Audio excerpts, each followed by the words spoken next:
participar conosco mais uma vez desse momento de conhecimento, aprofundamento e encontro com Deus através da Sagrada Escritura.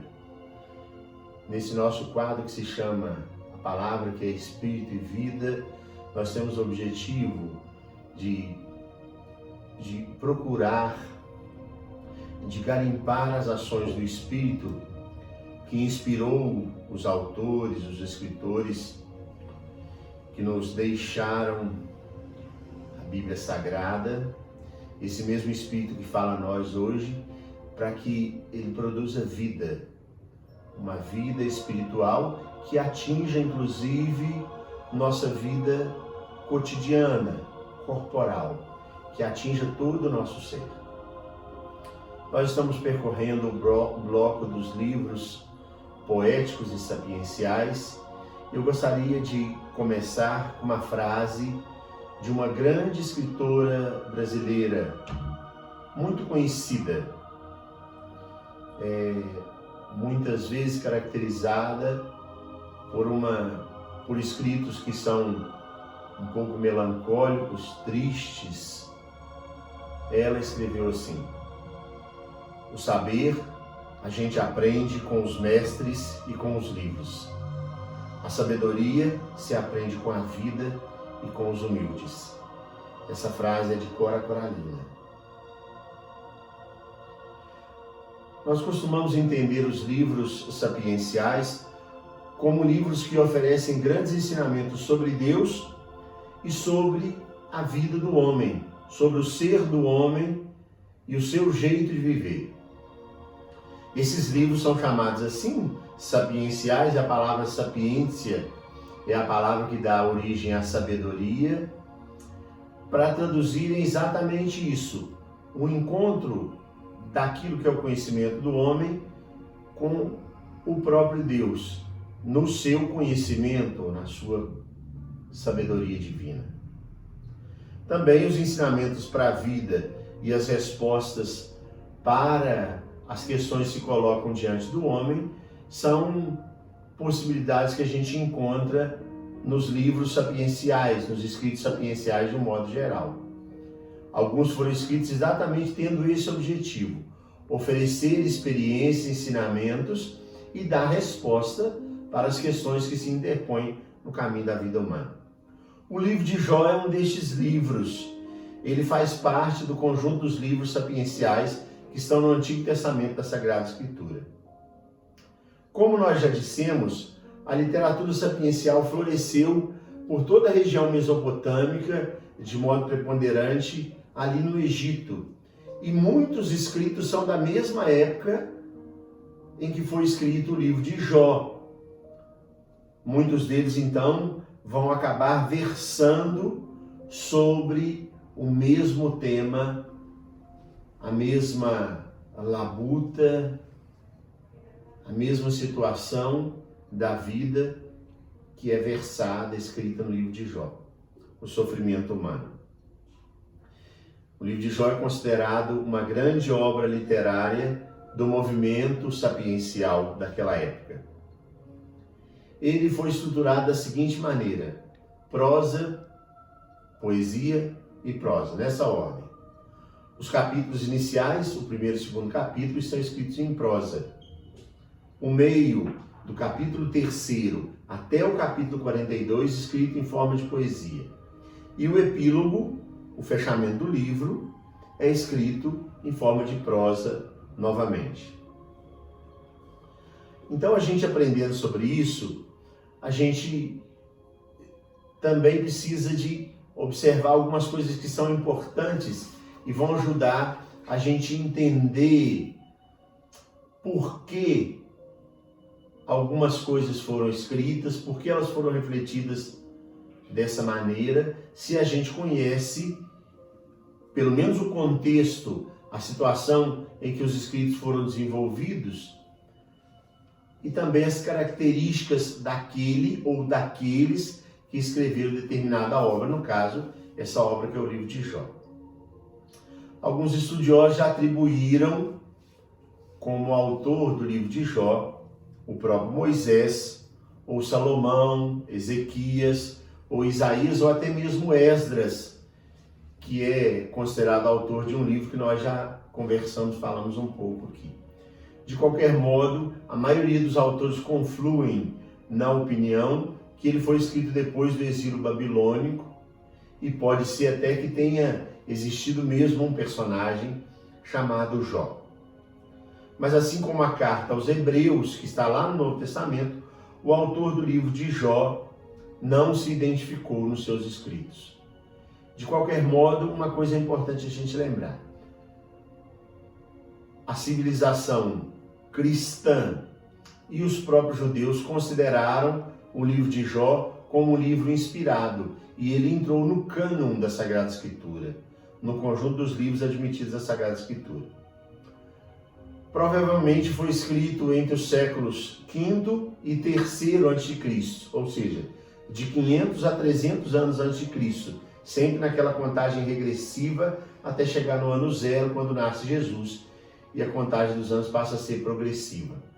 Então a probabilidade de que tenha sido escrita entre 500 e 300 a.C., no período pós-exílico, como já dissemos aqui.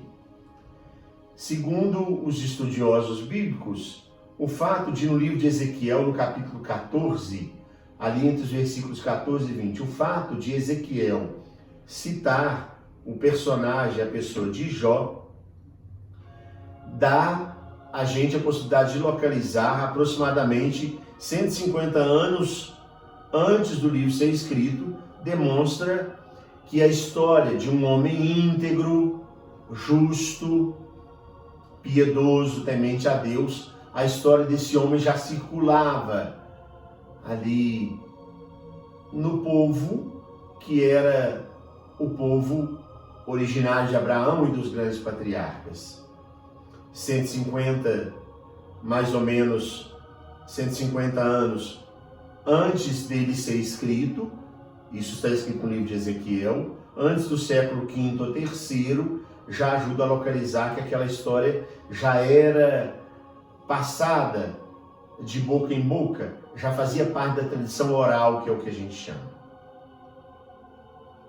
Talvez um dos fatos mais importantes a ser destacado seja o contexto histórico-cultural do livro.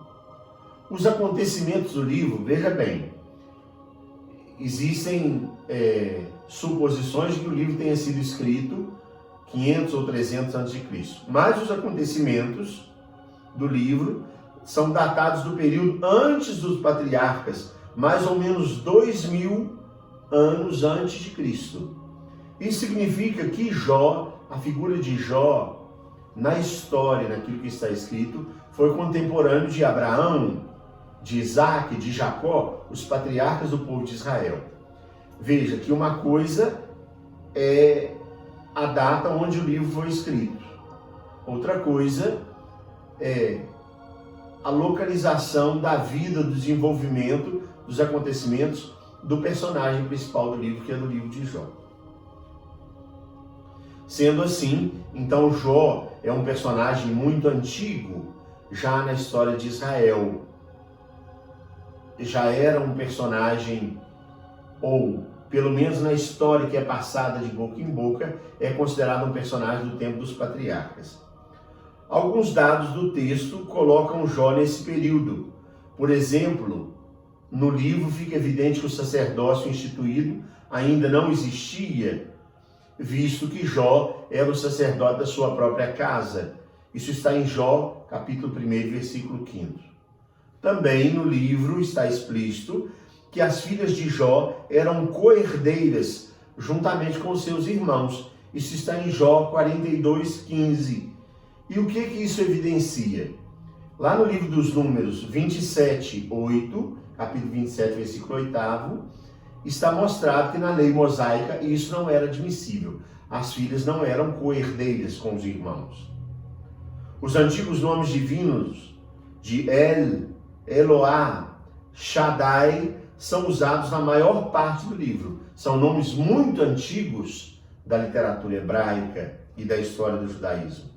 Além disso, as posses de Jó se parecem muito com as posses dos patriarcas, e seu tempo de vida é comparável ao tempo dos patriarcas.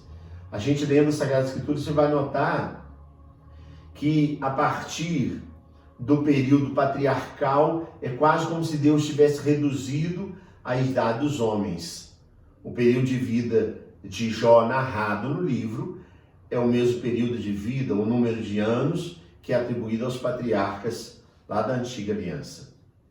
Na contramão da teologia da retribuição, então Jó é um poderoso discurso contra a ideia de que o justo não passa e nem sofre revés e desafios na vida. Estou dizendo isso por quê? Porque no nosso tempo, a teologia da retribuição é uma teologia muito vigente e, sobretudo, também a teologia da prosperidade. A teologia da retribuição é aquela que diz que cada um recebe de acordo com a sua própria ação. E aí, o que está escrito no livro de Jó vai de encontro, vai em contraponto com esse tipo de mentalidade. Por quê? Porque ali é a história de um justo que vive uma série de dificuldades na vida.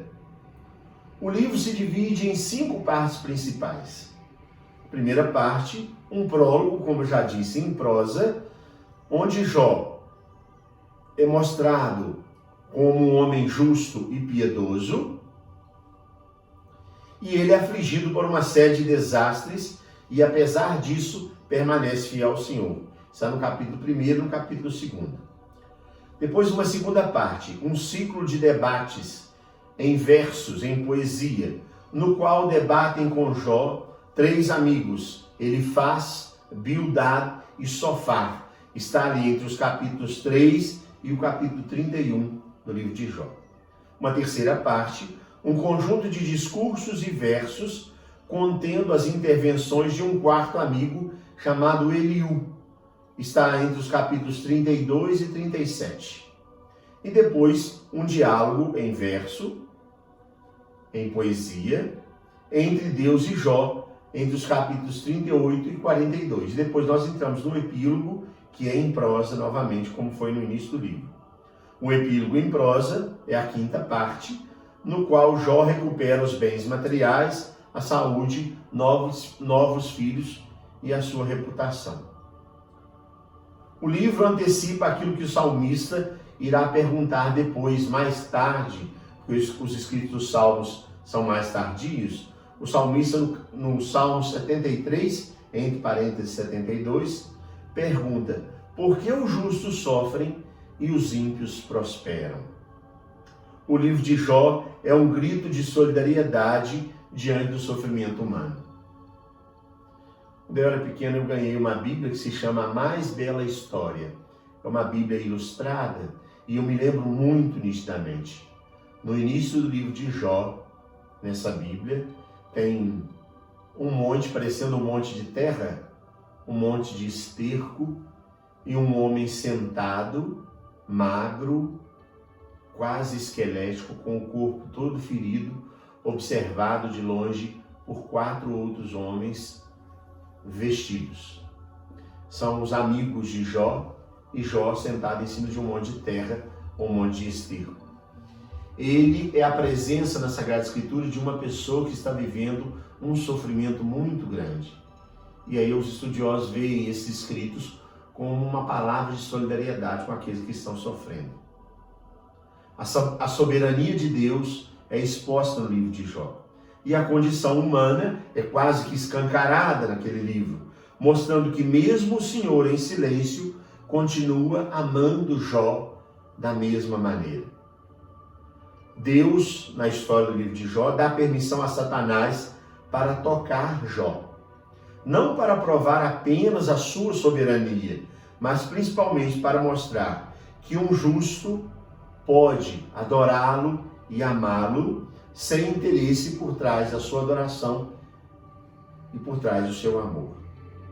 A tese de Satanás, diante de Deus, a argumentação de Satanás, foi que um justo só é justo por causa das bênçãos que Deus está concedendo. Segundo Satanás, Jó só era um homem justo e reto por causa dos bens materiais que Deus estava concedendo. Deus prova a tese contrária. O servo Jó era o que era por ter um coração temente e porque o amava a Deus incondicionalmente, sem nenhum tipo de segundas intenções. Jó se antecipa em muitos séculos aquilo que os profetas pregaram. Assim como Jó, os profetas viam Deus não apenas como um ser cheio de preceitos éticos e morais, mas os profetas ensinaram e Jó vivencia, faz a experiência de encontro com um Deus que não é só razão, mas um Deus que tem amor, tem coração, tem afeto. Mas, afinal, por que saber sobre o autor e sobre o gênero literário e sobre o contexto cultural e religioso e estrutural de um livro da Bíblia, do livro de Jó, por exemplo? Por que é importante a gente perceber isso? Isso ajuda a localizar a época em que foi escrito o livro. Isso ajuda a perceber qual a experiência de encontro com Deus, aquela fase da vida, da história do povo, qual a experiência de encontro com Deus está sendo, emerge daquele encontro, a partir do que as pessoas estão vivendo, a partir da história que está acontecendo em torno. Isso ajuda a perceber qual é a intenção do autor, porque todo autor escreve para ou na direção de um público determinado, não escreve por acaso, mas escreve destinando ou entregando, oferecendo os seus escritos para um grupo de pessoas ou diante de uma situação que a gente não conhece. Então, nós vamos perceber que essas informações são muito importantes para a leitura de qualquer livro e, sobretudo, os livros da Bíblia, seja no Antigo ou no Novo Testamento. Conhecer a estrutura que está cercando um texto, o gênero literário, as palavras, ajuda a determinar uma série de situações. Por exemplo, eu citei aqui a carta aos Hebreus, que não se sabe com segurança quem é o autor. Alguns historiadores da Bíblia, estudiosos, quiseram dizer que ela foi escrita por Paulo. Mas a observação das palavras e dos termos usados, dos tipos de frases que são construídas, não combinam com os escritos paulinos. Então, quase que com exatidão se pode dizer, não foi Paulo que escreveu a carta aos Hebreus. Por isso eu estava dizendo, é importante conhecer um pouco essa estrutura. A gente diz o texto e o contexto, para perceber ou para se aprofundar um pouco mais naquilo que o texto está apresentando. As provações pelas quais Jó passou o transformaram numa metáfora para todos os sofredores. Através do seu grito de sofrimento, ele se fez solidário com toda a humanidade que sofre. A sua aprovação se aproxima ou aproxima Jó de todos nós, pois com certeza, em algum momento da nossa vida, em algum momento da nossa existência, quer queira ou quer não, nós já experimentamos também a situação do sofrimento, da dor, da perda, ou nós já acompanhamos a dor de alguém muito próximo, a situação de sofrimento de alguém muito próximo. Em momentos assim, de grande sofrimento, geralmente ouvimos, não estou aguentando mais isso. Ou uma pergunta, por que isso está acontecendo comigo agora? Tenho certeza que nós todos já ouvimos na língua portuguesa, é um termo bem corrente, já ouvimos alguém dizendo sobre a paciência de Jó. Quando alguém diz para o outro, parece que você tem uma paciência de Jó, não é? É porque a história de Jó é uma história longa de alguém que tem tudo, perde tudo, mas não perde a fé, questiona, mas vai descobrindo no diálogo com os amigos e com o próprio Deus a partir da fé, vai descobrindo respostas até retomar a vida, até se reconstruir por fora e por dentro, interiormente.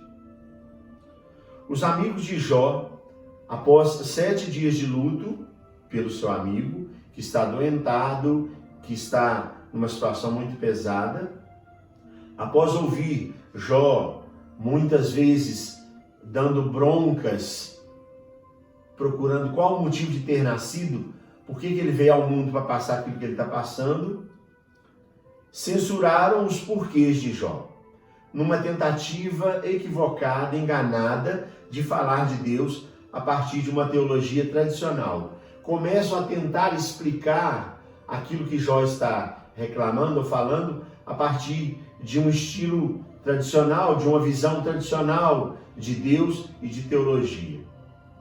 E isso não traz eficiência nenhuma na resposta de uma pergunta que é tão profunda. Por que isso acontece comigo, Senhor? Por que eu estou vivendo isso? Por que eu estou passando essa situação? Todos nós temos direito de fazer perguntas a Deus. Jesus também fez perguntas a Deus. Olha lá em Mateus 27, 46. Jesus fazendo uma pergunta muito significativa. Mateus 27, 46.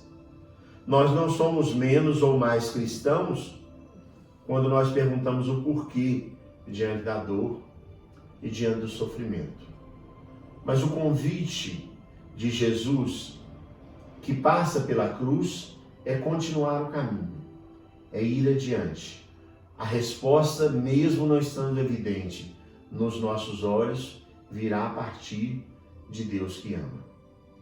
Eu queria terminar esse estudo lendo o trechinho de uma resposta que Jó, no final do livro, da sua história, dá a Deus.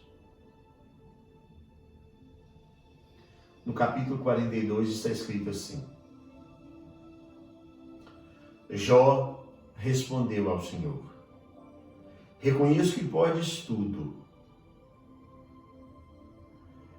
Reconheço que nenhum plano para ti é irrealizável.